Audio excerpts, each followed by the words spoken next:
Have you ever wondered why some of the most radiant women you know, the ones who light up every room, who seem to have it all together, often carry a silent, profound loneliness? She walks in, and it's like the sun has decided to break through a wall of winter clouds. Her energy is infectious, her confidence, a quiet declaration of victory over life's battles. Every laugh, every encouraging word, every nod of understanding seems to say, "I have risen." She's the friend you call for advice, the colleague you admire, the woman who inspires you to be more. But what very few people see, what very few even think to look for, is the world she inhabits after the applause dies down. When the stage lights dim and the audience goes home, she often finds herself sitting in a silence so vast, so empty, that no amount of praise or admiration could ever hope to fill it. It's a void that echoes with questions she doesn't dare to ask out loud. The legendary psychoanalyst Carl Jung had a name for this paradox. He believed that the cost of relentlessly chasing the light is the creation of a shadow you're not yet ready to face. As we grow, especially as women, we learn a very particular kind of alchemy. We learn to become the person the world wants us to be. And to do that, we have to take all the parts of ourselves that might be judged, hurt, rejected, or deemed too much, and we bury them. We bury them deep. And so, many of the women who seem to be the epitome of success and happiness are secretly carrying this silent companion, this shadow self. It's the hidden dwelling place for every suppressed emotion, every unhealed memory, and every forgotten piece of their own true being. So, why is it that the happiest, most confident, and strongest women often harbor the deepest, most hidden sorrow? Why can they lift up the entire world but struggle to simply sit with themselves? And what would happen if, instead of running from their own inner darkness, they found the courage to finally turn around and step into it? According to Carl Jung, there is a silent partner that walks beside each of us, a companion that never leaves our side. It doesn't show up in the reflection we see in the mirror or in the sound of our own voice. Instead, it lives in the pauses we avoid, in the emotions we're so quick to push down, in the very pieces of ourselves we've tried so hard to forget. Jung called this the shadow. Now, don't mistake this for the kind of darkness we talk about in fairy tales. The shadow Jung speaks of isn't lurking in a dark alley or under your bed. It lives inside of you. It's beneath your skin. It's behind your smile. It's tucked away in the unconscious space behind every automatic "I'm fine" you've ever uttered. The shadow is the repository for everything your conscious mind, your ego, has refused to claim as its own. It's the anger you were taught was unladylike, the fear you were told was a weakness, the memories that bring a flush of shame, the envy you pretend you don't feel, the desires you've labeled as forbidden, the insecurities that you paper over with achievement, and the wounds that never quite healed. It's a vast, psychological archive, a basement of the soul, housing everything we've strategically hidden away from the light of our own awareness. The true terror of the shadow isn't in its existence, but in our profound ignorance of the fact that we're living alongside it every single day. Imagine for a moment that inside of you, there is a perfectly still, clear lake. Every single time you suppress an emotion, you drop a stone into its depths. You toss one in for the resentment you felt but didn't express, another for the anger you had to swallow, one more for that wild dream you were told was unrealistic and had to forget.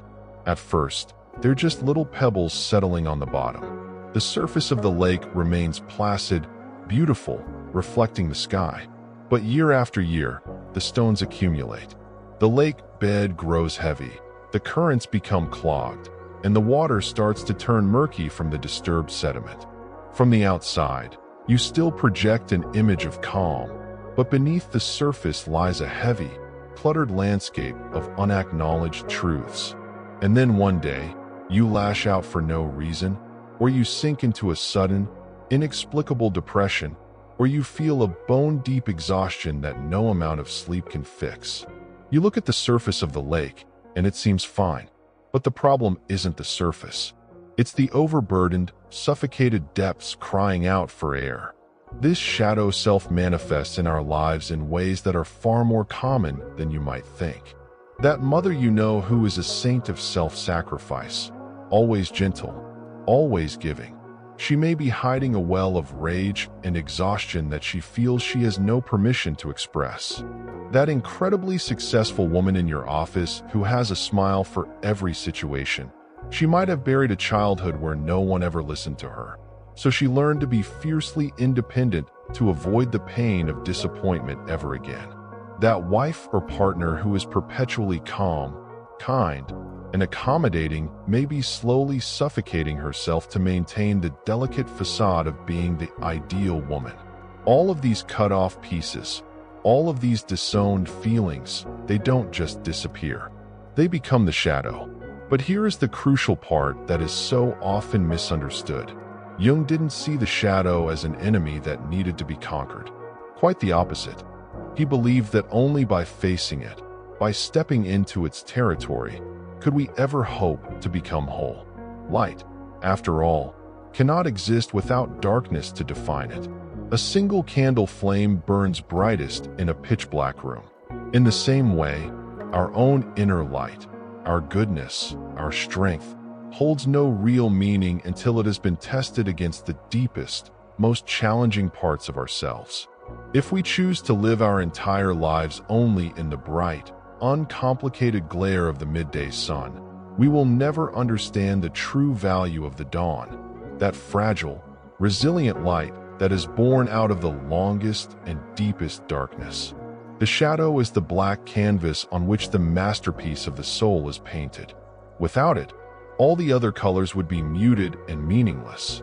We can't know the feeling of waking up if we've never been lost in a deep sleep. And the path to finding our true self doesn't lead us through sunny fields of flowers. It leads us straight into a midnight forest, where every step we take is a silent promise to ourselves that we will not abandon any part of who we are, even the parts that the world has told us are wrong. A common mistake is to think that the shadow holds only our bad qualities. In truth, it also contains our forgotten potential, our buried gold. Our most potent creative abilities, our boldest ideas, and our most profound emotions are sometimes rejected early in life because they were seen as strange, too intense, or unfit for the roles we were expected to play. A young girl who was taught that showing strong emotion is unseemly might hide away a remarkable gift for empathy and passion. A person who was belittled for a crazy dream may tuck their extraordinary imagination away into the shadows, letting it gather dust for decades. So the shadow is not just a dungeon for our pain. It's also a treasure vault for our unclaimed light. Jung believed that the shadow's greatest danger lies in its unconsciousness. When you don't know it's there, it has absolute power over you. He famously said, "Until you make the unconscious conscious, it will direct your life, and you will call it fate." This is both a chilling warning and a profound invitation. If you refuse to look into your own shadow, it will speak for you.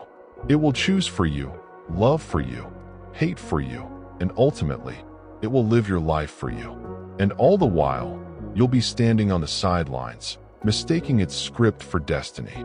Your shadow isn't your fault. It was shaped by a lifetime of adapting to your family's expectations, to societal pressures, to heartbreaks and traumas. But ignoring it, once you know it's there, is a choice. And the price of that choice is a life that isn't fully yours. A life that isn't fully true, fully deep, or fully enough. Imagine you're driving on a winding road at night. Your headlights only illuminate the next 20 meters of road. You don't need to see your final destination. You just need to trust the next small patch of light. In the same way, when you dare to shine a tiny flashlight into your shadow, bit by bit, you'll start to see more clearly. The goal isn't to erase it, but to finally begin a conversation with it, to ask, for the very first time, "What have you come here to tell me?" I'm fine.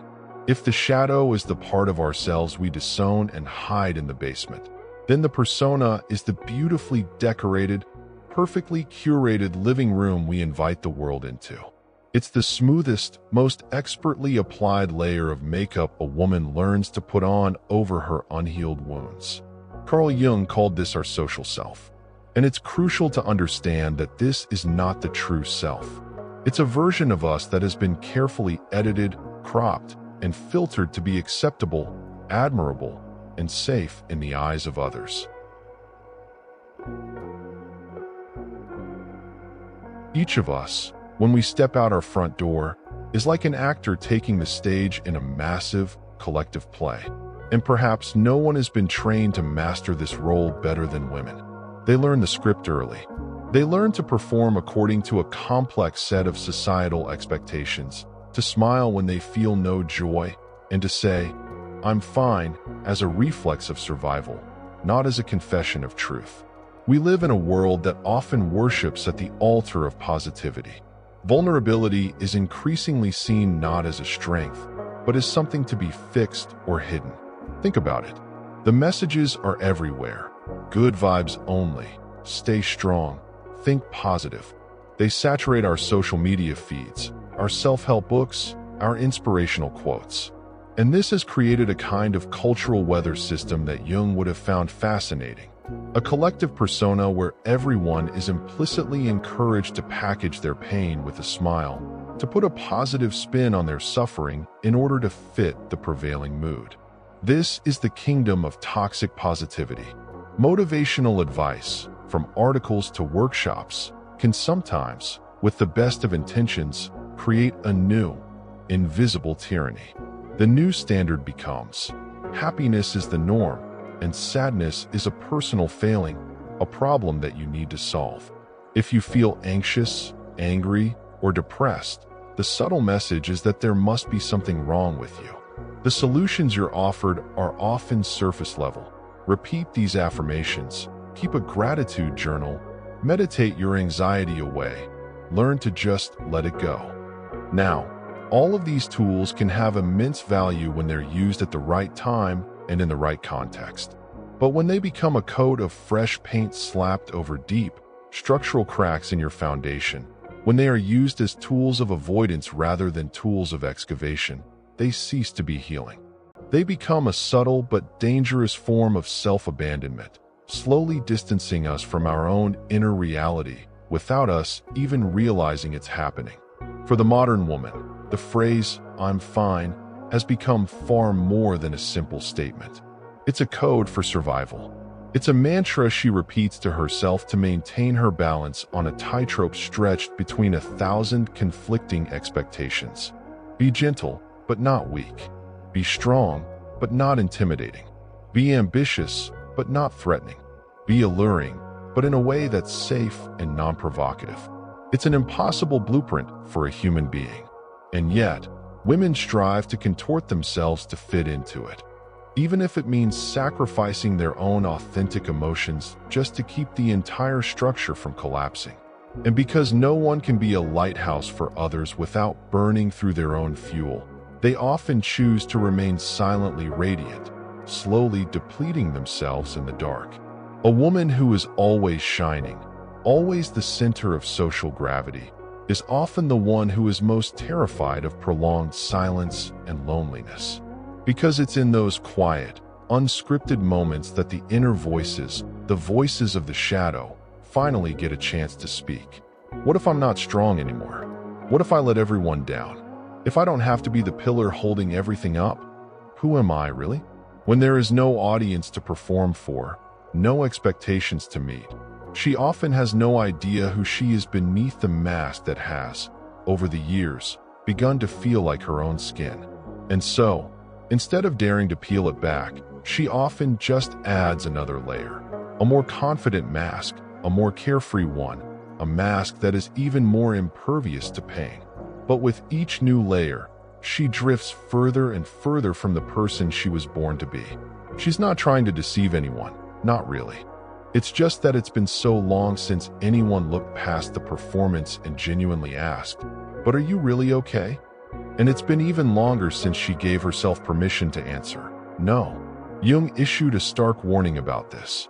He said, "The persona is that which in reality one is not, but which oneself as well as others think one is." The true danger begins when we start to believe that the mask is our real face. When that happens, the truth within us, our authentic self, begins to wither from neglect. The cost of becoming too skilled at hiding is a paralyzed inner world. And then one day, when everything on the surface seems perfectly fine, a woman is ambushed by a profound and inexplicable feeling of emptiness. It is the deep, soul-level exhaustion that comes from having lived for too long in a shape that isn't real. Because no matter how beautiful or convincing the mask is, it always has cracks.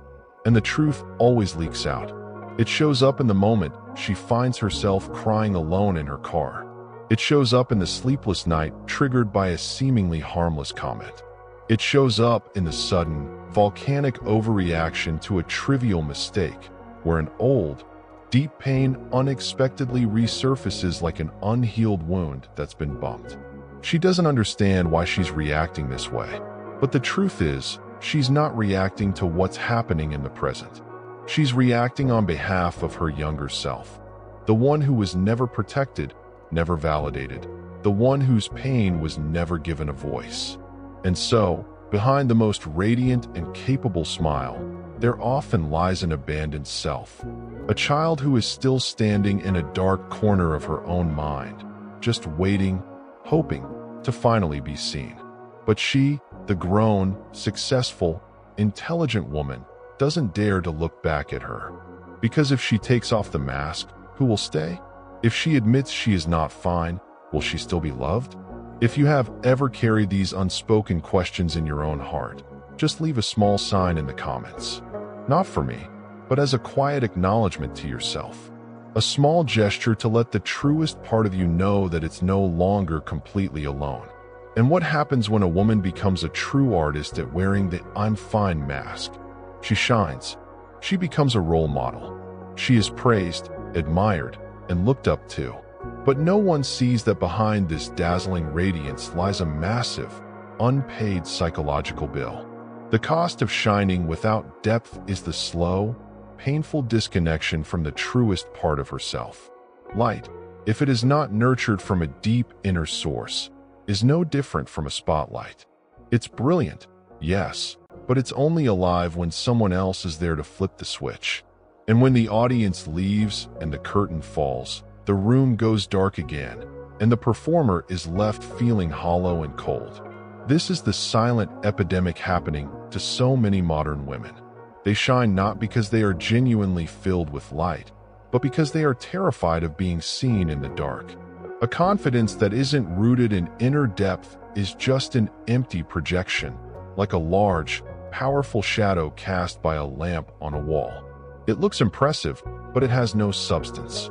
It doesn't nourish the soul, it only serves the gaze of others. And when that woman is finally alone, with no role to play and no one to prove herself to, the collapse happens in a deafening silence that no one else can hear. The first consequence is emotional numbness. When you spend years forcing yourself to be strong, to be in control, to be positive, your true emotions are systematically suppressed as a survival strategy.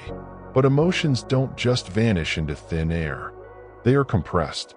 They accumulate pressure. And at a certain point, that pressure has to be released. It erupts, usually at the worst possible time, directed at the wrong person. You snap at your partner over something trivial. You find yourself weeping and you don't even know why. You feel a profound sense of emptiness while standing in the middle of a lively party. This isn't a sign that you're broken. It's the natural consequence of having lived for too long as someone you no longer recognize. The second consequence is a deep disconnection in your relationships. When you are always the one saying, "I'm fine," always the one uplifting others, you inadvertently place yourself in a fortress that no one can penetrate.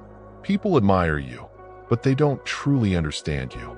They turn to you for your light, for your strength, but they have no idea how to be there for you when you need a shoulder to lean on. And so, even when you are falling apart on the inside, No one thinks you need help. No one asks if you're okay, because you have been far too convincing in your performance that you never need it. The third consequence is a silent inner collapse. This isn't a loud, dramatic crisis. It's more like a hairline crack that runs through the very center of your being, widening a little bit more each day, until one day you realize you no longer feel much of anything about your own life. You don't feel the sharp sting of pain, but you don't feel the warmth of joy either. You look in the mirror and see a successful, capable version of yourself, but she seems cold, rigid, exhausted, and utterly lost. This is the final and most dangerous consequence, losing your very sense of self. You no longer know what you truly want, only what you've been programmed to chase. You do everything you're supposed to do, but you don't know why you're doing it. You are living, but you don't feel truly alive. The ultimate cost is a spiritual loneliness, a kind of loneliness that no one sees, that you can't share, and that no words of comfort or exotic vacations can soothe. It is the loneliness of the person who is constantly admired but never truly known. It's the feeling of being in a crowded room and having no one truly with you. It's the moment you realize that the light you've been casting has illuminated the entire world around you, but has never been bright enough to shine back into yourself. Shining on the outside does not equal vitality on the inside. Too many radiant women are walking through the world like smiling shadows, because their light wasn't born from their truth, but was crafted from their defense. A defense that is praised, celebrated, and therefore almost impossible to let go of. They don't dare to remove the mask because they're terrified they'll lose everything. But what they don't yet realize is that the thing they're holding onto so tightly isn't real light. It's the crushing burden of an inauthentic image. Shining without depth is like desperately treading water on the surface of the ocean, without ever knowing the beautiful, mysterious world that lies just beneath. You struggle to stay afloat, and the effort leaves you powerless. But if you could just find the courage to dive down, even though it's dark and cold and frightening, you might finally touch something real, a truth that is completely invisible from the surface. And that is the very thing that too many modern women have been robbed of, the right to live a life that is for themselves, even if it doesn't please anyone else. So, when a woman who has always been the rock, the lighthouse, the sun, suddenly falls silent or crumbles, the world around her is often left bewildered. "That's so strange," they'll say. "She seemed perfectly fine." But the truth is, the cost of maintaining a flawless exterior is often a soul riddled with internal fractures. The real question isn't why she finally collapsed. The real question is how in the world she managed to hold herself together for so long to avoid collapsing sooner. The price of living perpetually in the persona, as we've seen, is emotional numbness and a deep existential loneliness. But a sharper, more painful question still remains. Why do these women, the most radiant among us, so often carry the deepest and heaviest shadow? Why do they seem to harbor so many wounded and exiled parts of their own soul?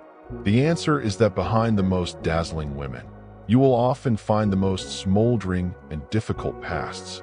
To learn how to stand tall and shine in a world that is often unforgiving of weakness, they had to learn, as a matter of survival, to clamp down on their own pain, to silence their own emotions, and to forge their own armor.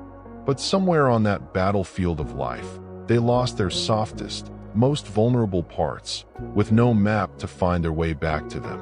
To earn the world's recognition and applause, they had to forsake the fundamental human privilege of being allowed to be fragile. Perhaps she was once a soft-hearted girl who loved so fiercely that she gave her entire being to someone who treated her love like a game. And when he left without a word, she looked inward, blamed herself, and learned to clench her jaw and say the words, "It's okay. Be strong." Perhaps she grew up in a family where love was conditional, where achievement was the only currency that mattered, and where tears were seen as worthless.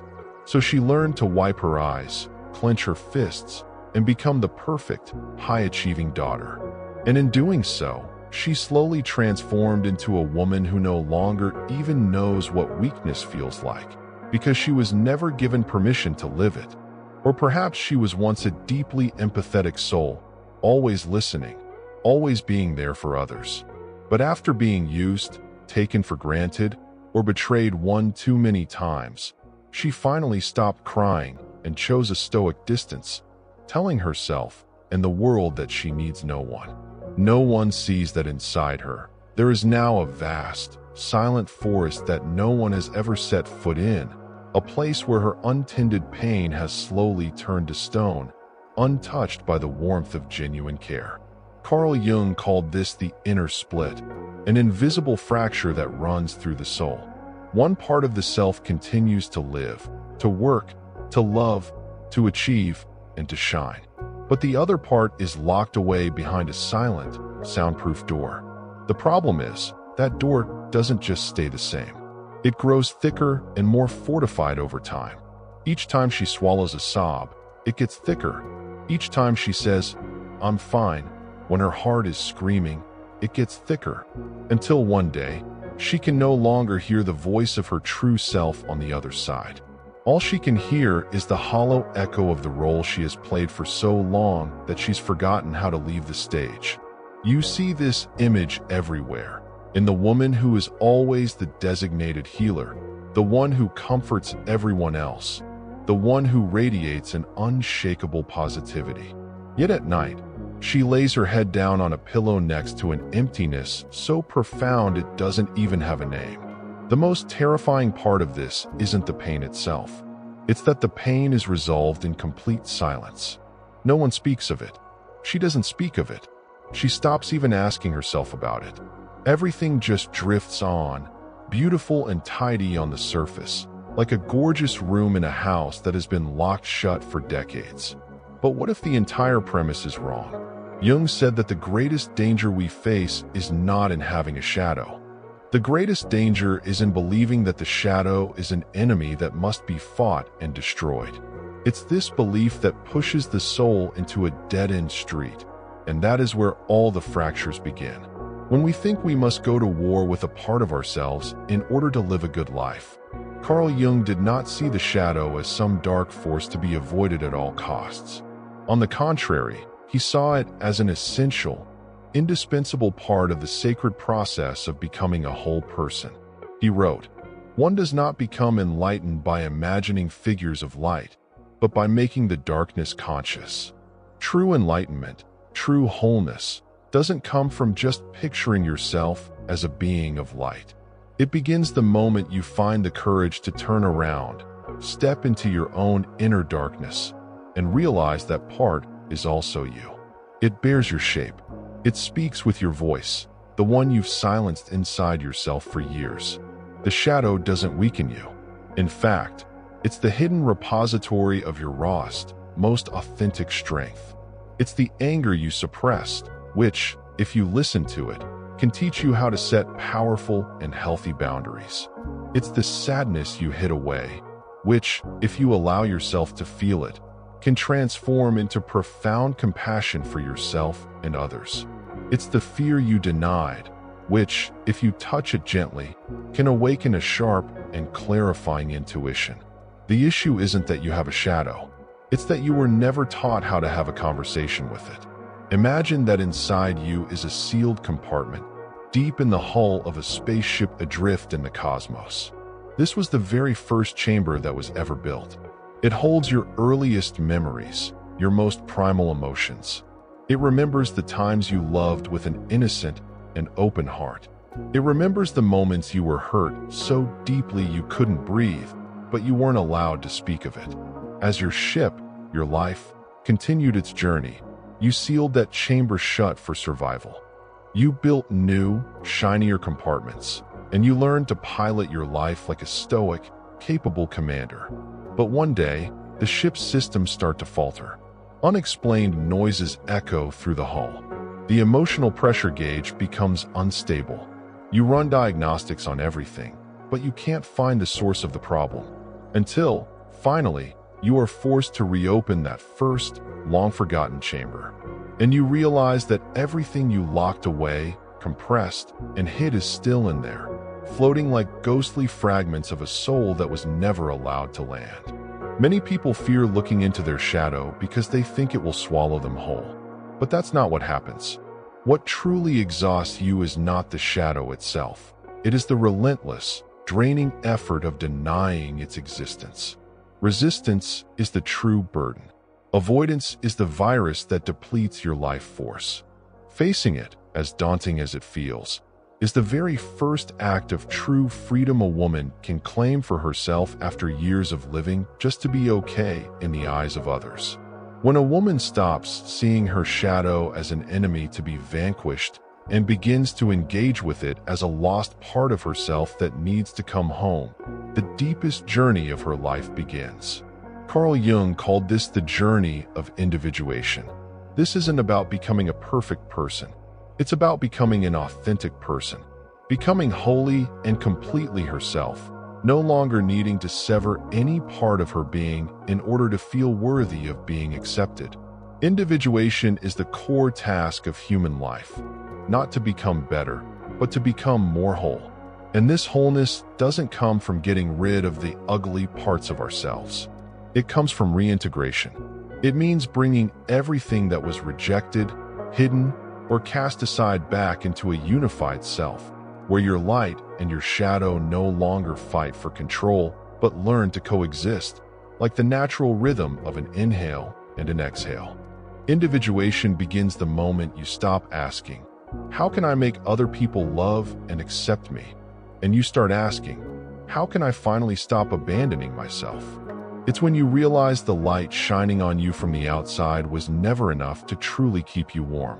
What you need is not more external validation, but the return of the parts of you that you pushed away in your quest to become a better version of yourself. This path isn't easy. There's no curriculum, no applause, no graduation day. Each step is a quiet withdrawal from the role you've played for so long. It starts with the small things, allowing yourself to say, "I'm not okay," when you're exhausted, daring to cry without feeling guilty, choosing to sit in silence instead of filling it to please others. Each one of these small acts is a quiet declaration that says, "I am coming back for myself." You'll find that this journey isn't a glorious climb up a sunlit mountain. It's more like a deep dive into cold, dark water, where your ego has always been afraid to go. You'll swim through frozen memories, through emotions you once deemed too weak, too shameful, or too unstable. But if you don't retreat, if you are patient enough to just stay with yourself in that discomfort, something miraculous begins to happen. The parts of you that you once rejected start to transform. Your anger clarifies into powerful boundaries. Your sadness deepens into true compassion. Your fear sharpens into keen intuition. And the shadow, your former enemy, becomes your most trusted guide. The shadow doesn't soften just because you understand it intellectually. It begins to integrate only when you're brave enough to stay with it. Not as a controller, but as a companion. This is a journey of reconnection, not of fixing. And to truly begin, you don't need more theory. You need simple, profound practices. If you're ready for this journey, just leave a comment saying, "I'm ready." The first practice is to deprogram your emotional labels. For too long, you've been taught that anger is negative, weakness is bad, and envy is shameful. But emotions have no morality. They are simply data. They arise to invite you to look within. So the next time a strong emotion surges, don't try to control it or explain it away. Just pause, place a hand on your chest, and whisper to yourself, "All right, I'm listening." That unconditional acknowledgement is the first key. The second step is to trace the origin.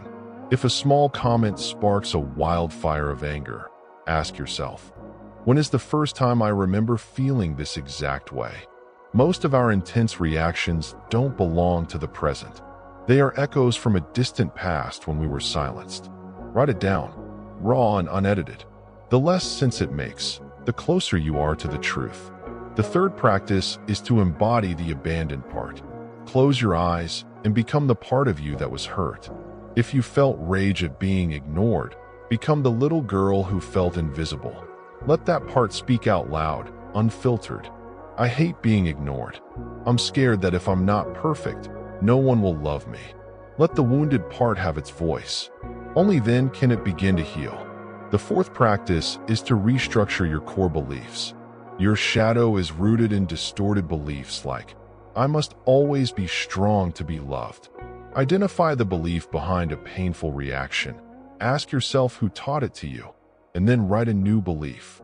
Not a fake affirmation, but a gentle, truthful one you can actually believe, like, I may not be okay right now, and I am still worthy of love and care. And the final, vital practice is simply to slow down. Each day, carve out a few moments of total stillness. No phone, no work, no distractions. And ask yourself one question: where did I abandon myself today? Recognizing those small moments of self-betrayal and gently returning to your own side is the most profound act of integration there is. In this world, it is so easy to learn how to become someone else. It is the hardest work of all to remember who you truly are. Living as an applauded image is easy.